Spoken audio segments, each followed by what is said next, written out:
Chapter 19. Into the Wild they left at dawn. The forest beneath Nina's glade fell away in slow spirals as Anchiel beat her wings and rose into the sky.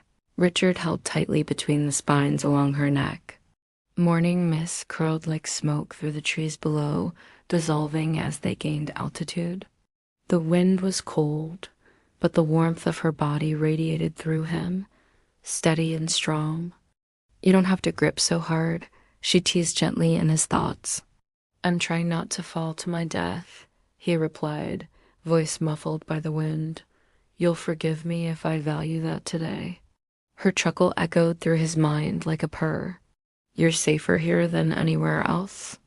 They flew eastward, the canopy unrolling below them like a tapestry, tangled forests giving way to rolling hills, then fractured ravines and crumbling stone roads long reclaimed by nature. The world looked different from up here, older, emptier, but somehow also more alive. "Are you sure you're ready for this?" she asked him again, her voice brushing against his mind like breath over skin.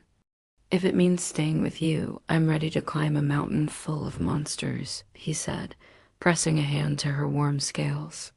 "There will be monsters," she said, amused. "Of course there will be."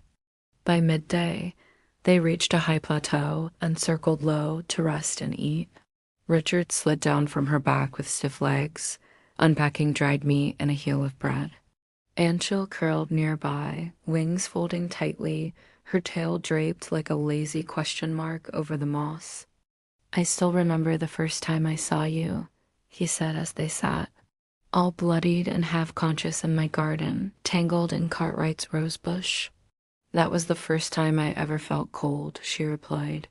"Human skin is fragile, everything bruised."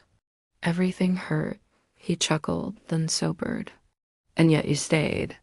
"Because of you." They didn't linger. The wind shifted and clouds began to gather like wolves above the peaks.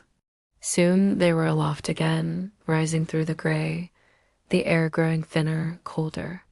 Mountains jagged as broken knives stretched before them now.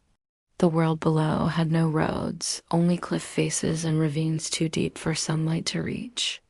As the sun began to sink, fire kissed the edge of the clouds, and that was when Richard saw it, the spire.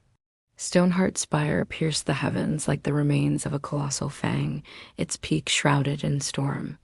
Once part of the dragon's ancestral range, it now bore the weight of myth.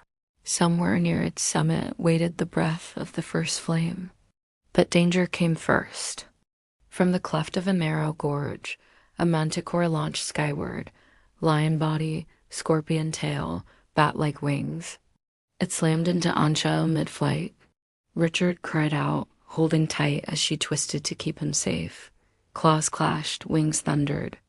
They dropped fast, spiraling toward the rocks. "Hold on."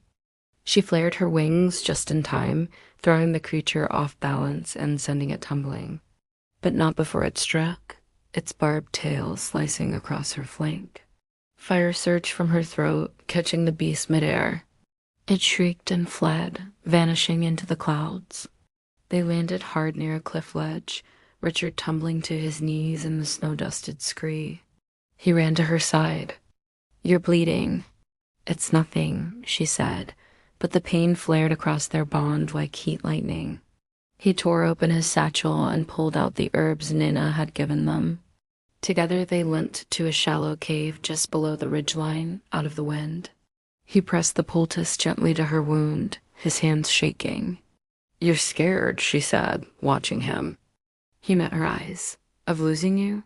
Every second." "That's the fear I felt," she admitted, "when I ran. I didn't run because I stopped loving you. I ran because I didn't think you could still love what I truly was." He leaned his forehead against hers, scales warm beneath the sweat on his skin. "I never stopped. I never even hesitated. Even now." He touched the crimson stripe down her neck, the same color as her hair had been, especially now. Outside the cave, wind howled across the high rocks.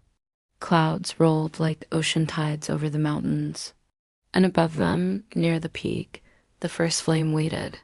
But inside, man and dragon lay curled close together, firelight flickering between them, bound not just by purpose, but by choice. And they would fly again tomorrow.